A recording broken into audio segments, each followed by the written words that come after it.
On prend un petit morceau, on le pose délicatement sur du pain grillé et ensuite on le déguste savoureusement. En bloc, en tranches ou poêlé, le foie gras est un incontournable des fêtes de fin d'année. Mais à votre table de Noël, il sera peut-être sujet de discorde, car le foie gras n'a pas bonne presse. Il est bien loin le temps où nos grands-mères gavaient à la main. C'était comme ça qu'on gavait.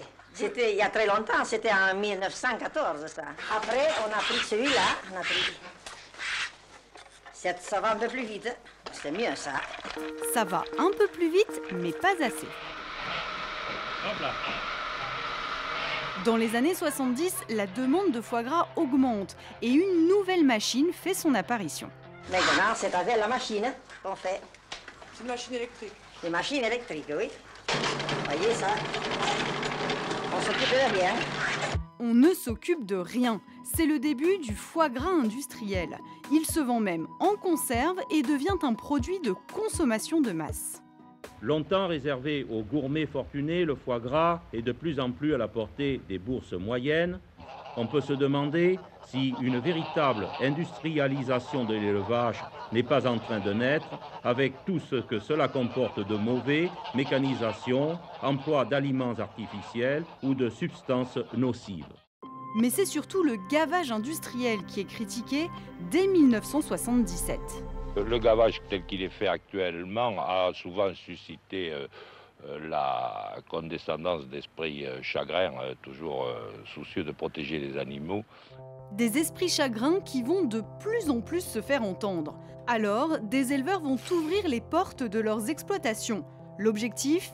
Rassurer, montrer qu'ils traitent bien leurs bêtes et qu'ils n'ont pas succombé aux dérives de l'industrialisation, comme cet éleveur alsacien en 1991. Je vous garantis que l'animal souffre le moins possible. Je ne veux pas dire qu'il ne souffre pas, ça, franchement, je ne peux pas le dire, mais ça se voit au niveau de son plumage, de son état d'être, que l'animal le souffre le moins possible. La souffrance animale, c'est l'argument phare.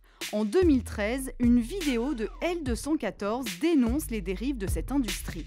Nous sommes dans ce que l'on appelle une salle de gavage. Ces images ont été tournées clandestinement par une association de défense des animaux. Des canards, morts ou blessés, et pouvant à peine bouger dans des cages minuscules. Ces cages individuelles sont interdites depuis 2016. Mais le gavage industriel, lui, est toujours une réalité en France.